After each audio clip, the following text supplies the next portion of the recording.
Hello everyone, welcome to online classes. आज हम chapter 4 stack and queue data structure के remaining topics को discuss करेंगे। हमारे रिमेनिंग टॉपिक्स में से आज हम स्टैक की एप्लीकेशंस को कवर करने वाले हैं। So let's start. Stack data structure की एप्लीकेशन क्या क्या है? तो नंबर 1 पे यहाँ पे आती है एक्सप्रेशन इवैल्यूएशन, एक्सप्रेशन को किस तरह से इवैल्यूएट किया जाता है। नंबर 2 पे देखा जाए तो पैरेंथेसिस मैचिंग का जो चेक है कि भाई आपने पैरेंथेसिस लगाए हैं वो मैच कर रहे हैं या नहीं कर रहे हैं, वो चेक करना।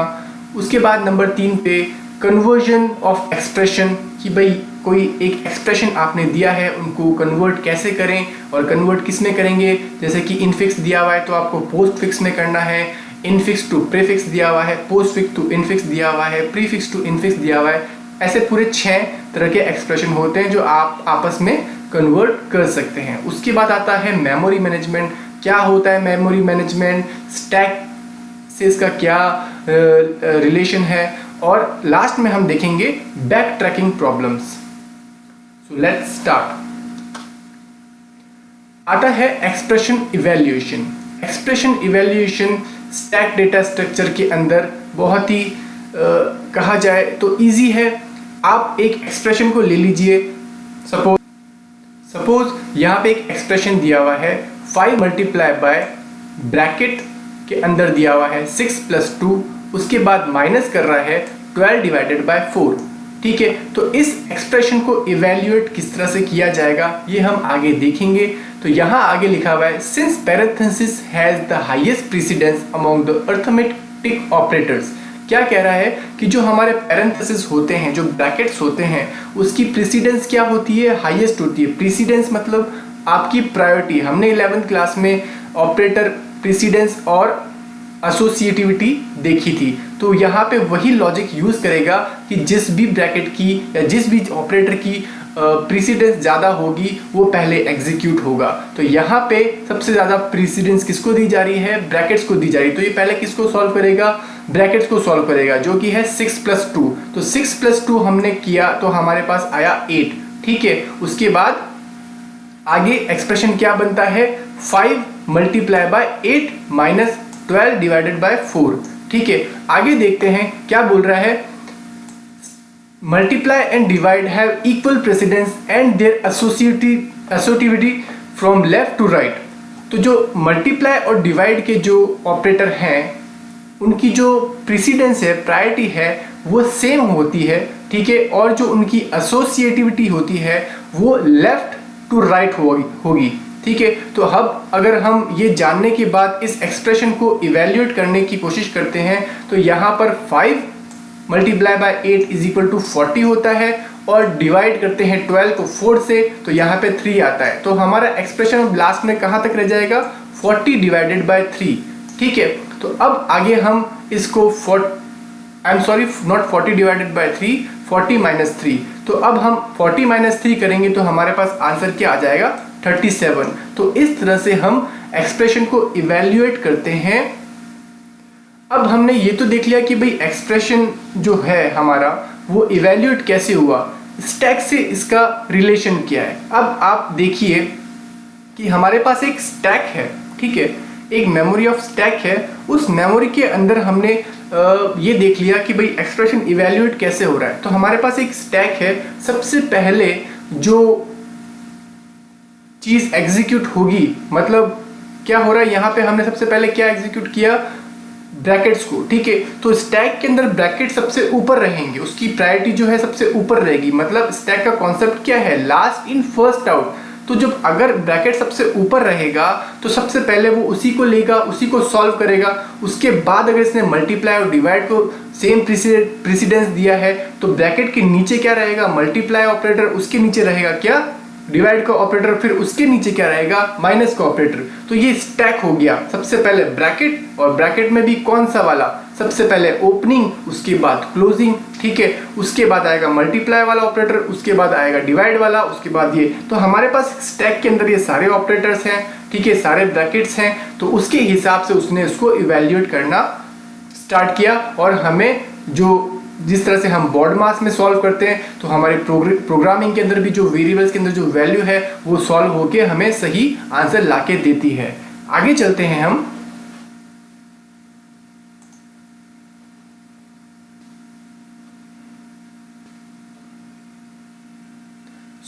पैरेंथेसिस मैचिंग, अगला आता है हमारा टॉपिक पैरेंथेसिस मैचिंग। यहां पे a plus B C plus D जो कि मल्टीप्लाई हो रहा है, तो यहां पे इस एक्सप्रेशन को सॉल्व नहीं करना है। अभी हम एक्सप्रेशन सॉल्व नहीं कर रहे, अभी हमको सिर्फ एक एक्सप्रेशन दे दिया गया है। ठीक है, हमारे पास टॉपिक है पैरेंथेसिस मैचिंग स्टैक की एप्लीकेशन का। ठीक है, तो ये क्या कह रहा है, in the above expression the opening and closing of the parenthesis are given properly. तो यहां पे इस वाले एक्सप्रेशन की जो ओपनिंग और क्लोजिंग है ब्रैकेट्स की, ये नंबर 1 ब्रैकेट और ये नंबर 2 ब्रैकेट, तो जो इनकी ओपनिंग और क्लोजिंग जो है वो बिल्कुल सही दी हुई है। उसके बाद ये जो दूसरा वाला एक्सप्रेशन है सी और डी, सी प्लस डी, इसकी भी ओपनिंग और क्लोजिंग बिल्कुल सही दे रखी है। तो मतलब ये जो एक्सप्रेशन है बिल्कुल सही है और इसको हम इवेल्यूएट भी अच्छे से कर सकते हैं। ठीक है, अगर मान लो यहाँ पे इसकी क्लोजिंग नहीं दे रही होती, ठीक है, तो यहाँ पे एरर शो हो जाती है, हमारा कंपाइलर एरर थ्रो कर देता। ठीक है, तो यहाँ पे हम इस वाले एक्सप्रेशन को क्या बोलेंगे, ये वाला एक्सप्रेशन सही है। अब हम अगर दूसरा वाला एक्सप्रेशन देखते हैं, यहाँ पे देखिए सबसे पहले इसने ब्रैकेट ओपन किया है, उसके बाद a प्लस बी, ये बिल्कुल सही है, उसके बाद मल्टीप्लाई का साइन लगाया, ये भी सही है। यहाँ पे इसने स्क्वायर ब्रैकेट ओपन किया है c प्लस डी, ये बिल्कुल सही है, बट यहाँ पर राउंड ब्रैकेट बंद किया। अब ये राउंड ब्रैकेट इससे तो मैच हो जाएगा क्योंकि ये इसका ओपनिंग वाला पार्ट है और ये इसका क्लोजिंग वाला पार्ट है, बट यहाँ पे इस वाले एक्सप्रेशन के अंदर c से पहले जो स्क्वायर ब्रैकेट लगा है इसका क्लोजिंग ब्रैकेट इसने नहीं दिया, तो ये वाला जो ब्रैकेट है, ये जो इसका स्क्वायर ब्रैकेट जो क्लोज नहीं हो रहा है, तो ये एक्सप्रेशन गलत हो जाएगा, मतलब कंपाइलर यहाँ पे एरर थ्रो कर देगा। ठीक है, तो यहाँ पे आप क्या देख सकते हैं कि ये एक वैलिड एक्सप्रेशन नहीं है। ठीक है, तो आपने अंदाजा लगाया होगा कि जो स्टैक है, स्टैक सारे के सारे जो ब्रैकेट है इस एक्सप्रेशन में, सारे जो ब्रैकेट हैं और जो ऑपरेटर्स हैं उनका एक स्टैक बना लेगा और जिसकी भी प्रायोरिटी होगी, ठीक है, वो प्रायोरिटी के हिसाब से एग्जीक्यूट हो जाएगा। ठीक है, तो यहाँ पे स्टैक के थ्रू हम ये भी चेक कर सकते हैं कि कौन सा पैरेंथेसिस ओपन हुआ है और कौन सा नहीं हुआ है। तो अगर वो चीज़ स्टैक में बैक टू बैक पड़ी होगी, जैसे कि सबसे पहले मैंने डाला कौन सा वाला, एक स्टैक लिया और स्टैक के अंदर सबसे पहले मैंने क्या डाला, एक स्टैक है, उसके अंदर मैंने डाल दिया क्लोजिंग ब्रैकेट और फिर उसके ऊपर डाल दिया ओपनिंग ब्रैकेट। ठीक है, अब अगर मुझे उन दोनों को यूज लेना है, उन दोनों पैरेंथेसिस ब्रैकेट्स को यूज लेना है, तो सबसे पहले ओपनिंग ब्रैकेट निकाला, ये लगा दिया मैंने इस लाइन से पहले, फिर जो लास्ट में है उसके स्टैक के अंदर क्लोजिंग ब्रैकेट है, तो ये लगा दिया मैंने यहाँ पर। ठीक है, तो यहाँ पे ओपनिंग और क्लोजिंग दोनों हो गई। ठीक है, तो ये स्टैक के अंदर अगर इस तरह से रखा जाएगा तो सबसे पहले ओपनिंग आएगा फिर क्लोजिंग आएगा। तो कहने का मतलब ये है हम स्टैक के थ्रू जो हमारे पैरेंथेसिस मैचिंग है वो भी करवा सकते हैं। चलो आगे देखते हैं।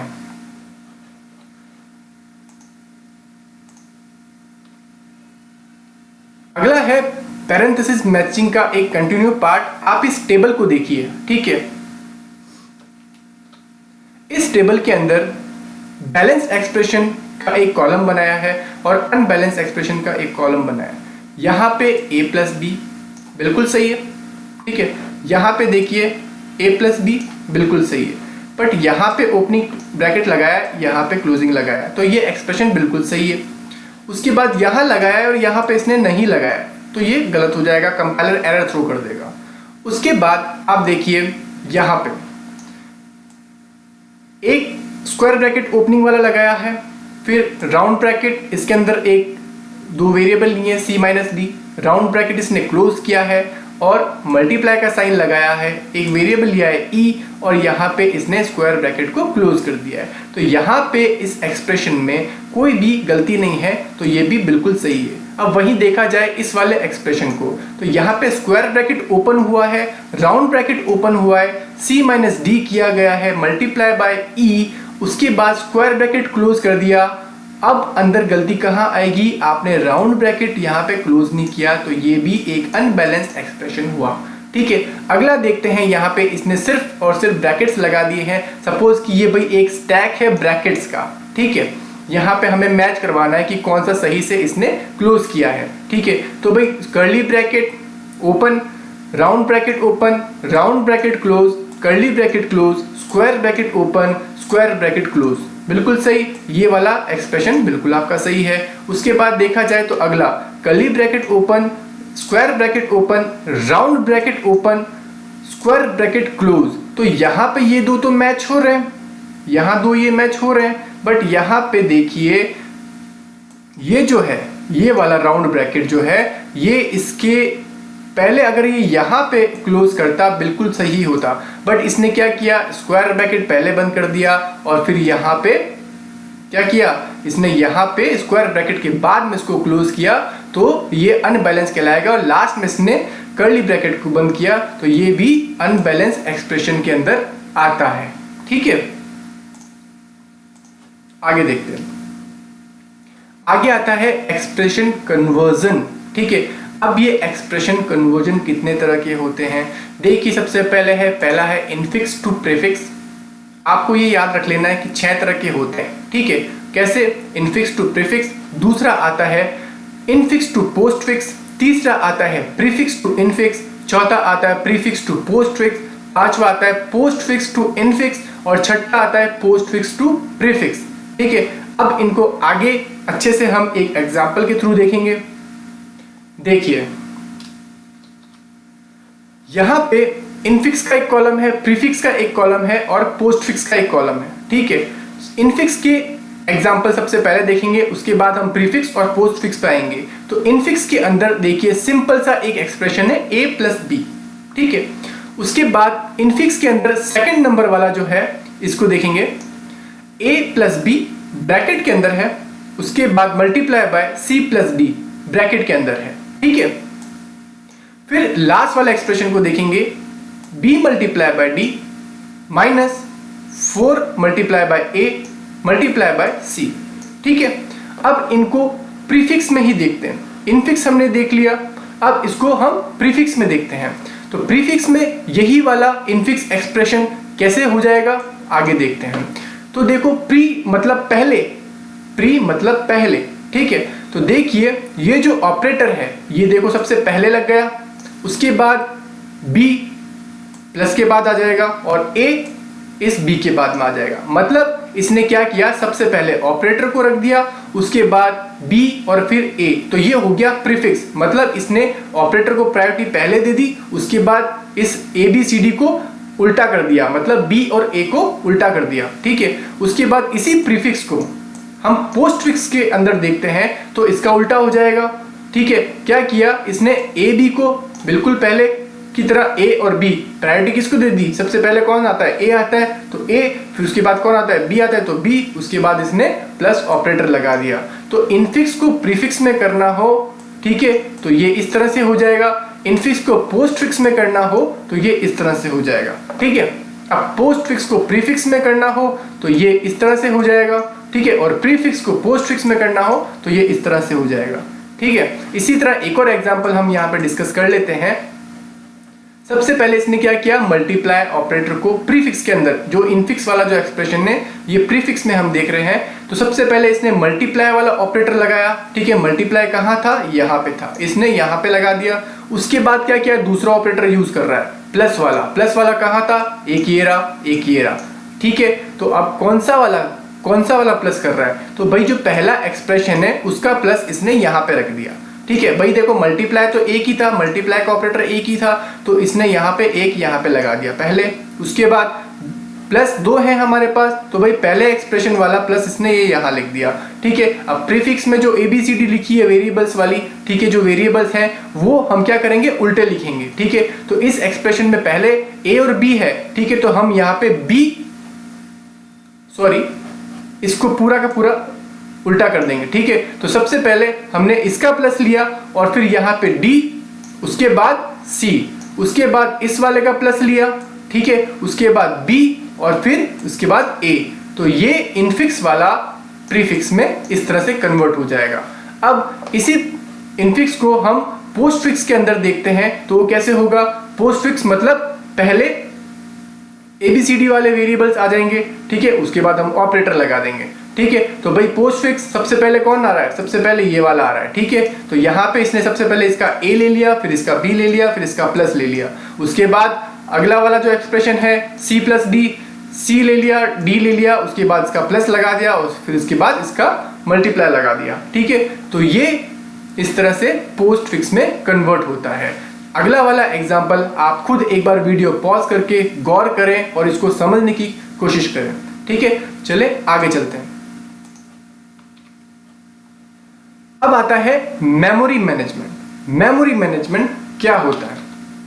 देखिए, the assignment of memory takes place in contiguous memory location block. देखिए, कॉन्टिग्यूअस मेमोरी ब्लॉक क्या होता है, ठीक है। हमारे पास एक मेमोरी है, ठीक है, एक मेमोरी है कंप्यूटर की हार्ड ड्राइव या रैम के अंदर, ठीक है। उसके अंदर हम कुछ ब्लॉक्स होते हैं, उसके अंदर ब्लॉक्स होते हैं, ठीक है ना, बहुत सारे ब्लॉक्स होते हैं। उनके अंदर क्या होती है, मेमोरी होती है, वो ब्लॉक ही मेमोरी होता है, ठीक है। तो हमने एक वेरिएबल डिक्लेयर किया तो वो ब्लॉक नंबर 2 के अंदर गया, ठीक है। एक और दूसरा वेरिएबल गया तो वो ब्लॉक नंबर 3 के अंदर गया।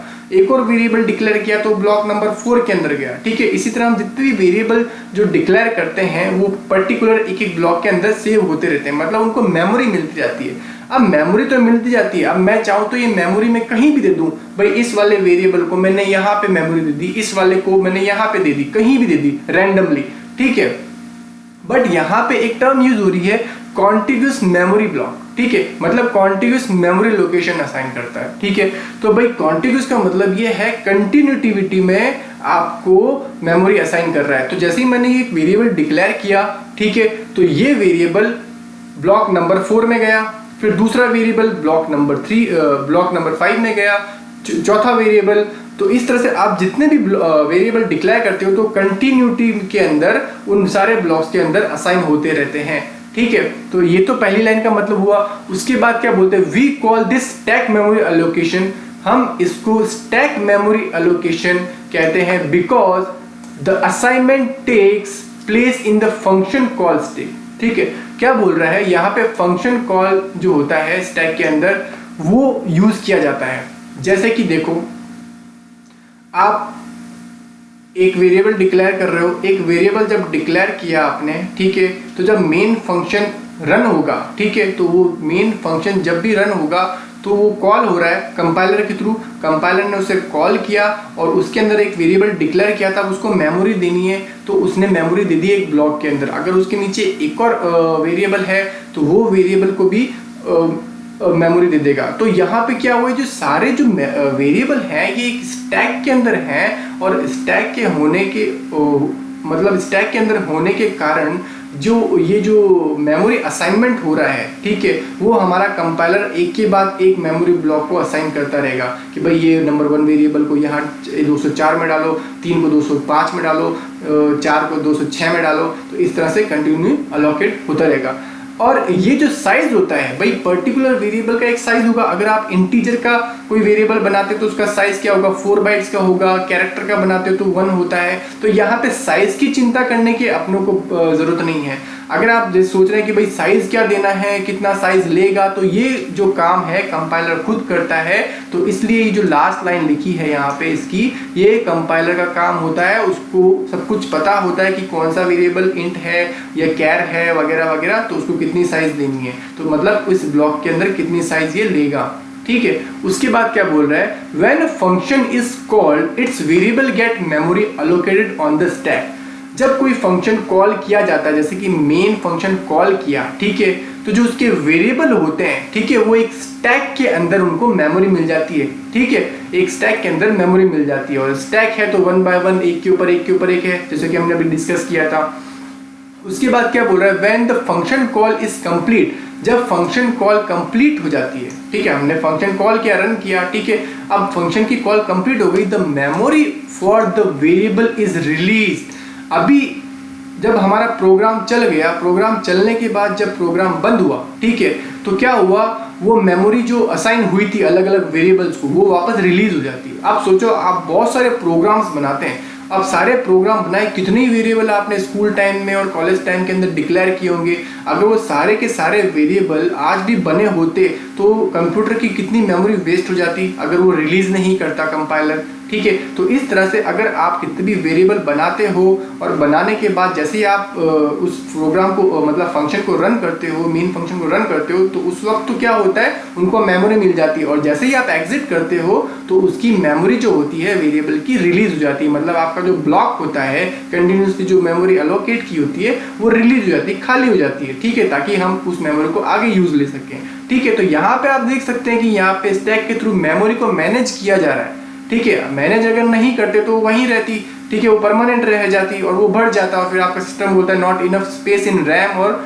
Secondary storage. ठीक है, उसके बाद आगे हम देखते हैं क्या बोल रहा है, all this happens with the help of some predefined routine in the compiler. मतलब ये जितना भी कुछ हो रहा है ये कुछ रूटीन होते हैं कंपाइलर के अंदर जो पहले से ही प्री डिफाइन होते हैं। ठीक है, जो बनाने वालों ने पहले से कुछ फंक्शंस बना दिए हैं कि भाई ये कैसे होगा, क्या होगा, किस तरह से मेमोरी अलोकेट होगी, किस तरह से रिलीज होगी, कितना बाइट्स का मेमोरी अलोकेट होगा particular different type of variable को। तो ये सब जो होते हैं इनके रूटीन पहले से बनाए के रख दिए जाते हैं और वो कंपाइलर डिसाइड करता है क्या करना है, अपन को तो सिर्फ डिक्लेयर करना होता है। ठीक है, उसके बाद आगे क्या लिखा है, the user does not have to worry about memory allocation and release of stack variables। ठीक है, तो जो आपके स्टैक के अंदर जो वेरिएबल्स हैं आपको कोई चिंता करने की जरूरत नहीं है कि आपको कितनी मेमोरी दिलवानी है, इनको फ्री कैसे करना है, वगैरह वगैरह वगैरह। ठीक है, तो अब हम आगे देखते हैं।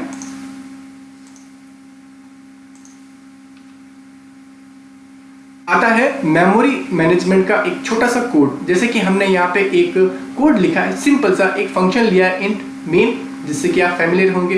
फिर यहाँ पे एक f करके वेरिएबल डिक्लेयर किया है जो कि int टाइप का है। फिर एक एरे डिक्लेयर किया जिसका नाम है a और उसका साइज रखा है 10। उसके बाद हमने एक वेरिएबल लिया है c, उसके अंदर एक वैल्यू भी डाल दिए 20। उसके बाद हमने एक एरे लिया है e और उसका साइज हमने रख दिया है n। ठीक है, तो यहाँ पे क्या बोल रहा है ऊपर कमेंट में, all these variable get memory allocated on stack. ठीक है, तो जब भी इनको मेमोरी मिलेगी हमारे कंप्यूटर के अंदर, हमारी रैम के अंदर, हमारे सेकेंडरी स्टोरेज के अंदर, तो वो एज एन स्टैक मिलेगी। ठीक है, आप सोच सकते हो कि ये हमारी मेमोरी है। ठीक है, इसमें बहुत सारे ब्लॉक्स हैं और एक एक वेरिएबल उसके अंदर स्टोर हो रहा है। जैसे f है, f की जो मेमोरी है वो इस वाले में गई। ठीक है, a है जो आपका एरे है वो इसके अंदर गया। ठीक है, c है वो इसके नीचे, e है वो इसके नीचे। ठीक है, आप इसको इमेजिन कर सकते हैं। ठीक है, आगे क्या बोल रहा है, the memory to be allocated to this variable is known to the compiler and when the function is called the allocation is done and when the function terminate the memory is release. आप हमने अभी discuss कर ही लिया है, तो हम आगे चलते हैं। उसके बाद आता है बैक ट्रैकिंग। ये हमारा लास्ट एप्लीकेशन है स्टैक का। तो बैक ट्रैकिंग क्या होती है हम इसको अच्छे से समझते हैं। तो backtracking is used in algorithms in which there are steps along some path. क्या बोल रहा है, जो बैक ट्रैकिंग होती है ये एल्गोरिथम्स में यूज होती है। सबसे पहले तो आप ये देख लो कि भाई ये एल्गोरिथम क्या है। हमने डेटा स्ट्रक्चर के पहले चैप्टर के अंदर एल्गोरिथम के बारे में पढ़ा था। एल्गोरिथम क्या होते हैं, कुछ स्टेप बाय स्टेप प्रोसेस होता है जो किसी लॉजिक को सॉल्व करने में काम आता है। जितने कम स्टेप होंगे उतना एल्गोरिथम आपका अच्छा होगा, जितना अच्छा कोड आपका होगा उतना लॉजिक अच्छा आपका होगा। ठीक है, तो हम इस बैकट्रैकिंग को एल्गोरिथम के अंदर यूज करते हैं जहां पर कुछ स्टेप्स होते हैं और कुछ पाथ होते हैं, या उन पाथ को आप स्टेट भी कह सकते हैं। जैसे कि ये पाथ, स्टेट का मतलब ये कोई आपका वो राज्य वाला स्टेट नहीं, राजस्थान स्टेट नहीं।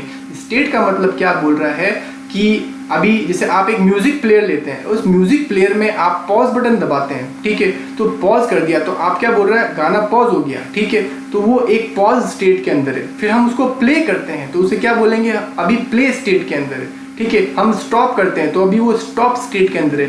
तो स्टेट को आप इस तरह से समझो। ठीक है, तो यहाँ पे पूरी डेफिनेशन एक बार मैं फिर से पढ़ता हूँ। Backtracking is used in algorithm in which there are steps along some path from some starting point to some goal. तो बैक ट्रैकिंग के अंदर क्या होता है, कुछ स्टेप्स होते हैं और कुछ रास्ते होते हैं, कुछ पाथ होते हैं जो कि उसकी स्टार्टिंग वाली पोजीशन से लास्ट पोजीशन जो कि उसकी गोल कहलाता है वहां तक बनाए जाते हैं। ठीक है, अगर मुझे यहाँ से कहीं जाना है, मुझे यहाँ से सपोज किसी लोकेशन पे जाना है, तो स्टार्टिंग पोजीशन और एंडिंग पोजीशन वो लोकेशन हुई। ठीक है, बट इस बीच में मैंने कुछ स्टेप्स डिसाइड कर लिए कि भाई मैं इतने स्टेप्स में उस लास्ट पोजीशन में पहुंचूंगा, और इन स्टेप्स मतलब जाते हुए, ठीक है, मैं कुछ पाथ डिसाइड कर लूंगा। ठीक है, अब वो पाथ मैं डिसाइड कैसे करूंगा? भाई मैं जा रहा हूं तो बीच में मैंने एक लैंडमार्क लगा दिया। ठीक है, मतलब एक पॉइंट, पिन पॉइंट ड्रॉप कर दिया कि भाई मैं यहाँ से जा रहा हूँ, मुझे रास्ता पता नहीं है, मैंने यहाँ पे एक झंडा गाड़ दिया। फिर आगे गया तो मैंने 2 नंबर का झंडा गाड़ दिया, आगे और गया 3 नंबर का झंडा गाड़ दिया। ऐसे ऐसे में जैसे ही मैं टारगेट पे जब पहुंचूंगा तो मैंने जितने भी नंबर के झंडे गाड़े होंगे तो मुझे पता चल जाएगा कि भाई मैंने 10 झंडे गाड़े, मतलब मैं 10 स्टेप के अंदर वहां पहुंच गया। अब मान लो मैं रास्ता वहां पे भूल जाता हूं और मुझे, चलो मैं रास्ता नहीं भूलता, मुझे वापस आना है क्योंकि रास्ता तो मेरा टेढ़ा मेढ़ा था। ठीक है, तो टेढ़ा मेढ़ा था, मैं झंडे गाड़े और हर 1 किलोमीटर के अंदर झंडे गाड़े। ठीक है, तो क्या होता है, अब आप वापस पीछे आना चाहते हो तो उन झंडों को फॉलो करके आ सकते हो। तो ये एक छोटा सा एग्जांपल है, मतलब आप पीछे हट रहे हो, पीछे आ रहे हो, सपोज एक आगे डेड एंड है और आपको वापस जाना है, दूसरा रास्ता बनाना है। ठीक है, और आपको रास्ता नहीं मालूम था, आप पहली बार आए। ठीक है, तो आपने अपने जो पॉइंट्स जो बनाए थे उन पॉइंट्स को देखते देखते आप वापस पीछे आए और वापस स्टार्टिंग पॉइंट से आपने एक नया रूट बनाया और उस नए रूट पे भी आप यही करते गए। तो ये एक क्या होता है, बैक ट्रैकिंग कहलाता है। ठीक है, तो यहाँ पे कुछ एग्जाम्पल देखें हैं। तो एग्जाम्पल में नंबर 1 एग्जाम्पल क्या बोल रहा है, finding your way through a मेज। अब ये मेज क्या है? मेज को हिंदी में कहते हैं भूल भुलैया। ठीक है, आपने भूल भुलैया के बारे में तो सुना ही होगा। ठीक है, भूल भुलैया, जिसने नहीं सुना तो वो भूल भुलैया मूवी याद करेगा। ठीक है, तो यहाँ पे मेज जो होता है भूल भुलैया होता है, जिसके अंदर आप जाते हैं, ठीक है, तो खो जाते हैं। अब अंदर गए तो आपको बहुत सारे रास्ते दिखेंगे, बट कौन सा रास्ता भूल भुलैया के बीच में जाकर आपको जितवा सकता है या आपके भूल भुलैया का रास्ता खुलवा सकता है लास्ट में जाके, या आपको गिफ्ट दिला सकता है, प्राइज दिला सकता है, तो वो होता है मेज। ठीक है, अब आप अगर उस मेज को इमेजिन करते हैं, आप उस भूल भुलैया को इमेजिन करते हैं, तो वहाँ पे कितनी सारी ऐसे रास्ते होते हैं जो वहाँ तक पहुँचाने को आपको बोलते हैं, बट आप जाते हैं तो बीच में फंस जाते हैं क्योंकि आगे डेड एंड होता है। फिर आप वापस पीछे जाते हैं, ट्रैवल करते करते फिर एक नया रास्ता लेते हैं, उस नए रास्ते में जाते हैं ये सोच के कि वो रास्ता शायद वहाँ लास्ट एम तक लेके जाएगा, बट वो भी नहीं होता। तो इस तरह से आप भूल भुलैया में खो जाते हैं और कहीं ना कहीं एक रास्ता जरूर दिया होता है जो उस मेज से निकलने में आपको हेल्प करता है। तो यहाँ पे मेज is a good example of back tracking, जहाँ पे आप आगे भी जाते हैं, डेड एंड भी मिलते हैं, तो आप वापस पीछे भी आते हैं। ठीक है, अगला आता है हमारा example, finding a path from one point in a graph to another point. जैसे कि रोड मैप, आप रोड मैप में कोई पाथ ढूंढ रहे हैं किसी एक लोकेशन से दूसरी लोकेशन तक। जैसे कि हम कभी कभी मैप निकालते हैं और देखते हैं कि मैं यहाँ पर हूँ, जैसे कि मैं इस एरिया में खड़ा हूँ और इस एरिया से मुझे उस एरिया तक जाना है, और आप उस चीज़ को सर्च करते हो और वो सर्च करके एक मैप निकालता है, और फिर आप धीरे धीरे आगे बढ़ने की कोशिश करते हैं, और आसपास आपको बहुत सारे ऐसे पिन पॉइंट्स मिलते हैं जिनको आप याद कर सकते हो कि हाँ मैं इस पिन पॉइंट को याद रखूंगा आते वक्त या वापस जाते वक्त। ठीक है, तो ये भी एक बैक ट्रैकिंग का एग्जाम्पल है। फिर आता है अगला आपका example, chess moves. Chess moves भी आप जब चेस खेलते हैं, ठीक है, तो उसके अंदर जैसे कि मान लो जो क्वीन होती है, ठीक है, उस क्वींस के अंदर क्वीन का जो रास्ता होता है, ठीक है, वो सीधा भी होता है, टेढ़ा भी होता है, राइट टू लेफ्ट भी होता है, पीछे की तरफ भी आ सकती है। ठीक है, अगर उसे आगे खतरा लगता है तो वो पीछे भी जा सकती है। ठीक है, स्टेप बाय स्टेप आगे भी बढ़ सकती है। तो ये चेस का भी एक एग्जाम्पल आप बैक ट्रैकिंग में डाल सकते हैं। और लास्ट में आता है एंड क्वीन प्रॉब्लम। ये एंड क्वीन प्रॉब्लम क्या होती है, मैं इसको आपको अभी आगे समझाऊंगा। ठीक है, ये बेस्ट एग्जाम्पल है देखा जाए तो बैक ट्रैकिंग का। और अगर सेकंड बेस्ट एग्जाम्पल की अगर बात करें तो मेज है ही, और थर्ड बेस्ट एग्जाम्पल की अगर बात करते हैं बैक ट्रैकिंग में, अगर आपसे एग्जामिनर पूछता है तो आप रोड मैप या ग्राफ के बारे में बता सकते हैं। आगे कुछ थ्योरेटिकल पैराग्राफ लिखा हुआ है वो हम पढ़ लेते हैं। In all these case there are choices to be made among a number of option. तो इन सभी केसेस के अंदर जितने भी हमने एग्जाम्पल पढ़े हैं, इसके अंदर हमको कुछ चॉइसेस बनानी पड़ती हैं कुछ ऑप्शंस को यूज़ करके कि भाई ये ऑप्शन मैंने यूज़ किया, अब इसके अंदर मुझे चॉइस करनी है कि भाई मुझे क्या करना है, आगे जाना है, पीछे रहना है, पीछे कितना बढ़ना है, आगे कितना बढ़ना है, यहीं रुकना है। तो ये आपकी चॉइसेस पे डिपेंड करता है उस ऑप्शन को लेके। उसके बाद we need some way to remember this decision points in case we want need to come back and try the other alternative. जैसा कि मैंने आपको वो पाथ के बारे में बताया था कि भाई आप आगे जाते हैं और आपने कुछ पिन पॉइंट्स छोड़े हैं, वो पिन पॉइंट्स क्यों छोड़े हैं, ताकि आपको याद रहे कि भाई मैं आगे गया था, ताकि इसके थ्रू आप कोई डिसीजन ले सकें कि भाई मुझे आगे जाना है या पीछे जाना है या कोई नया रास्ता यहाँ से मुझे निकालना है। ठीक है, अगला क्या कह रहा है, therefore stacks can be used as a part of the solution. जो स्टैक्स होते हैं उनको यूज कर सकते हैं हम किसी सॉल्यूशन को ढूंढने के लिए। ठीक है, रिकर्जन जो होता है, ये जो लिखा हुआ है रिकर्जन, हमने रिकर्जन के बारे में 11th के अंदर पढ़ा था। क्या होता है रिकर्जन? रिकर्जन एक ऐसा फंक्शन होता है जो अपने आप को कॉल करता है। ठीक है, रिकर्जन इटरेट करता है। ठीक है, मतलब बार बार एक ही चीज को कॉल करता है, अपने आप को कॉल करना इज अ रिकर्जन। ठीक है, recursion is another typically more favoured solution which is actually implemented by stack। तो ये जो रिकर्जन होता है, ज्यादातर रिकर्जन स्टैक के अंदर यूज होता है, तो रिकर्जन भी एक एग्जांपल है स्टैक का। आगे देखते हैं हम, तो यहां पे 4 पिक्चर्स दिए मैंने बैक ट्रैकिंग से रिलेटेड। आप देख सकते हैं कि यहां पे एक मैप है, इस मैप में एक रोड है, कर्वी रोड है। आप इस रोड के लिए अननोन हो, आप इस रोड पे जाते हैं। ठीक है, तो मैप में आपकी सुविधा के लिए कुछ पिन पॉइंट्स छोड़ दिए गए, जैसे कि यहाँ पे डॉलर का साइन है, मतलब बैंक होगा। यहाँ पे एक ग्राफ का साइन है, जैसे कि यहाँ पे कोई शेयर मार्केट होगा। आगे बढ़ते हैं, यहाँ पे एक सेटिंग्स वाला साइन है, जैसे कि यहाँ पे कोई गैरेज होगा। ठीक है, आगे चलते हैं, यहाँ पे जो होम का साइन है, तो जैसे कि यहाँ पे कोई इंडस्ट्रियल एरिया होगा, कोई घर होंगे। आगे जाते हैं, यहाँ पे मैसेज का एक साइन है, यानी कि यहाँ पे कोई पोस्ट ऑफिस होगा।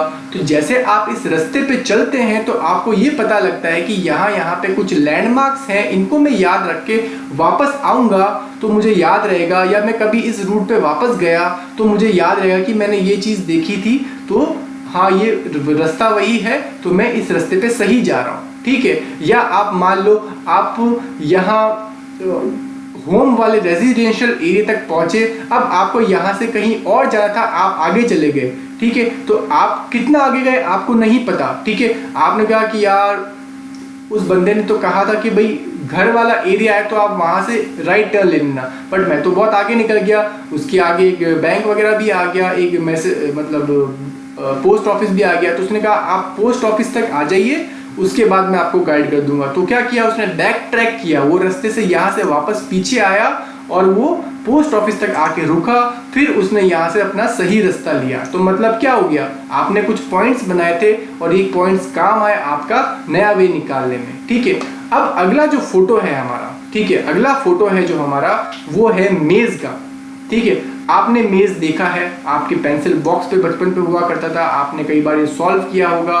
ठीक है, तो आप देखें, और ये रियल लाइफ में ऐसी भूल भुलैया भी होती हैं काफ़ी सारे गार्डन्स के अंदर। ठीक है, तो आप अगर इसको सॉल्व करना शुरू करेंगे तो काफ़ी आपको, जैसे कि मान लो हम ये रास्ता लेते हैं और इस रास्ते के अंदर क्या पता आगे जाके कोई डेड एंड आ जाए, जैसे कि अभी तक तो हम बिल्कुल सही जा रहे हैं। ठीक है, ये गए यहाँ से हम कोशिश करेंगे कि हम ये बीच वाले बॉक्स में पहुँच जाएँ। ठीक है, अब देखते हैं हम इस लाइन को फॉलो करते करते पहुंचते हैं कि नहीं पहुंचते हैं। जैसे कि ये तो अपना फर्स्ट ट्राई है, लेट्स सी। अब जैसे अगर मैं यहाँ चले जा रहा तो यहाँ पे डेड एंड था, अब मैं वापस यहाँ जा रहा हूँ, देखते हैं अभी तक तो कोई डेड एंड मिला नहीं। ठीक है, यहाँ से मैंने एक पकड़ा, अभी देखो ये डेड एंड आ गया। ठीक है, अब मुझे वापस बैक ट्रैक करना पड़ेगा, वापस जैसे कि मैंने यहाँ पे कोई पिन पॉइंट लगाया है तो मैं वापस मुड़ूंगा, ये गया। अब मैंने सोचा कि हाँ यहाँ पे एक रास्ता था, ठीक है, तो ये मैं ऐसे गया। ठीक है, अब मैं सोचता हूँ कि यहाँ नहीं जाऊँ, चलो मैं ठीक है यहाँ चलता हूँ। ठीक है, ये चल के ये वापस डेड एंड आ गया, वापस पीछे गया, वापस पीछे जाने के बाद मैं वापस गया। इस तरह से घूमते घूमते घूमते घूमते मुझको काफ़ी सारे डेड एंड्स यहाँ पे मिल सकते हैं, जैसे कि मैं यहाँ जा रहा हूँ। ठीक है, I hope I can make, but let's see. और ये देखिए, अब मुझे ऐसा लग रहा है कि मैं वापस डेड एंड की तरफ जा रहा हूँ। ठीक है। तो यहाँ पे हमारा डेड एंड हो गया। इस तरह से हमको ये भूल भुलैया डेड एंड दिखाती रहती है। तो अब आप समझ गए होंगे कि बैक ट्रैकिंग भूल भुलैया में कितनी ज़रूरी है। अगर आपको पिन पॉइंट्स याद नहीं हुए तो आप इसके अंदर खो जाएंगे, इसलिए हम पिन पॉइंट्स लगाते हुए चलते हैं। उसके बाद यहाँ पे एक नोड है, मतलब इसे हम क्या कहते हैं, रिवर्स ट्री कह सकते हैं, ठीक है। आपको इस पॉइंट से इस पॉइंट तक जाना है, ठीक है, और वापस भी आना है, ठीक है। आप इस पॉइंट से यहाँ गए, यहाँ से यहाँ गए, यहाँ से यहाँ गए और वापस यहाँ पहुँच गए।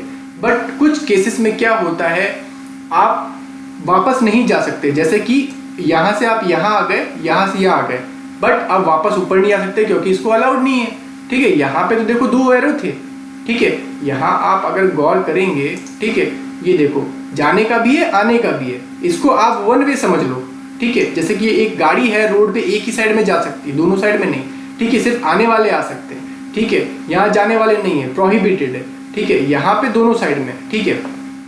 अब इस वाले रास्ते को देखें तो यहाँ से हम यहाँ पे जा सकते हैं, ठीक है। और इस वाले नोड से हम 2 नोड और विजिट कर सकते हैं, यहाँ से भी। फिर अगर मुझे यहाँ पे आना हो तो वापस मैं यहाँ जाऊँगा और यहाँ पे, ठीक है।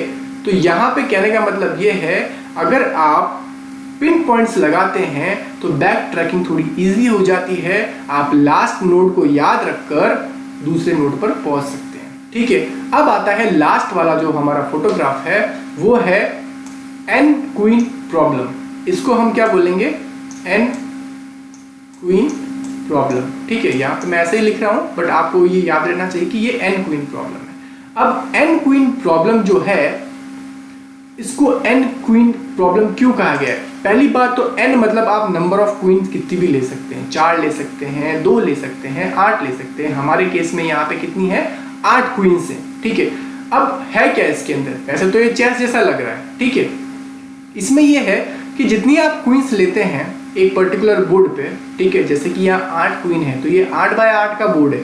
8 बाय 8 मतलब यहाँ पे 8 रो है, 1 से लेके 8 तक, ए से लेके एस तक, मतलब 8 रो है और 8 कॉलम है, ठीक है। और इन कॉलम में हमने 8 क्वींस को ऐसे रखना है कि कोई भी क्वीन किसी दूसरी क्वीन को सामने फेस ना करे और कोई भी क्वीन किसी दूसरी क्वीन को अटैक ना कर सके, ठीक है। तो ये एन क्वीन प्रॉब्लम कहलाती है। तो अब अगर देखा जाए तो ये वाली जो क्वीन है, इसके सामने कोई नहीं है, इसके पीछे कोई नहीं है। इस वाली क्वीन के सामने कोई नहीं है, इसके पीछे कोई नहीं है, इसके भी पीछे कोई नहीं है, इसके भी सामने कोई नहीं है, पीछे कोई नहीं है, इसके भी पीछे और सामने कोई नहीं है, इसके भी पीछे कोई नहीं है, इसके भी पीछे नहीं है, इसके आगे और इसके आगे और इसके पीछे भी कोई नहीं है, ठीक है।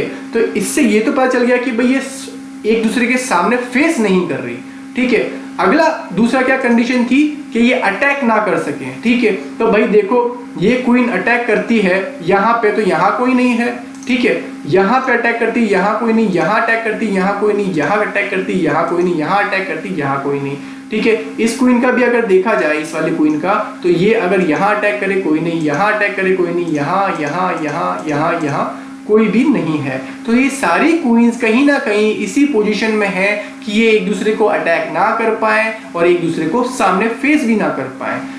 अब यहाँ पे स्टैक का रोल क्या है? पहली बात तो इनकी जो पोजीशन है वो स्टैक में ही आ रही है, ठीक है, स्टैक से ही हो रही है। बट बैक ट्रैकिंग, हम बैक ट्रैकिंग देख रहे हैं। बैक ट्रैकिंग मान लो कि भाई ये वाली जो क्वीन है, ये वाली क्वीन जो है, ये क्वीन यहाँ पे आ जाती है, ठीक है। अब क्या होगा? सामने तो कोई नहीं, पीछे तो कोई नहीं है, बट अटैकिंग पोजीशन पे आ गई है। ये क्वीन इसको अटैक कर सकती है, ठीक है। तो क्या होगा? ये वाली जो क्वीन है, ठीक है, पीछे जाएगी, बैक ट्रैक करेगी, ये इस वाली पोजीशन पे आके बैठेगी, तब ये इससे तो बच जाएगी, बट ये इससे नहीं बचेगी, ठीक है। या फिर ये वाली क्वीन इसको भी अटैक कर सकती है, ठीक है, तो इसका रास्ता क्लियर हो जाएगा, ठीक है। तो या फिर अगर ये क्वीन यहाँ पे आएगी तो ये सामने आ जाएगी, तो वो रूल मतलब ये रूल के अगेंस्ट हो जाएगा कि भाई ये यहाँ पे नहीं आ सकती, तो इसको आगे जाना पड़ेगा या फिर पीछे आना पड़ेगा। तो इस तरह से हम इसको ब्लॉक कर सकते हैं, यानी ये एक गेम बन जाएगा। तो यहाँ पे आप समझ सकते हो कि बैक ट्रैकिंग कितनी प्रॉब्लम खड़ी कर सकती है। कभी कभी बैक ट्रैकिंग से हम सॉल्यूशन भी निकाल सकते हैं, बट ये सिर्फ एक हमने बताया कि भाई स्टैक के अंदर एक ये बैक ट्रैकिंग कि एक टाइप ऑफ प्रॉब्लम है। ठीक है, सो नाउ हमारी स्टैक की सारी एप्लीकेशन हमने डिस्कस कर ली है। सो अब हम आगे नेक्स्ट क्लास के अंदर पढ़ेंगे क्यू के बारे में, जो कि हमारा एक अलग लीनियर डेटा स्ट्रक्चर होता है क्यू, और उसके कुछ बेसिक ऑपरेशन होते हैं और उसके सपोर्टिव ऑपरेशंस क्या होते हैं। सो आपको अगर कुछ समझ में ना आया हो या आपको कोई क्वेरी हो तो सबसे पहले मैं यही सजेस्ट करूंगा कि आप वीडियो आराम से देखें, एकदम फ्री माइंड होकर देखें और वीडियो को पॉज करके काफ़ी जगह पे ऑब्जर्व करें कि क्या लिखा है, क्या बोला जा रहा है और क्या आगे कोई चीज़ है, उसको आप खुद ऑब्जर्व करें, तो आप खुद सॉल्व करने की कोशिश करें, उससे आपको हेल्प होगा। और अगर आपको फिर भी कुछ समझ में नहीं आता है तो आप अपना फीडबैक दें, हम ज़रूर कोशिश करेंगे बेस्ट वे में कि आपको समझ में आए। Okay, thank you.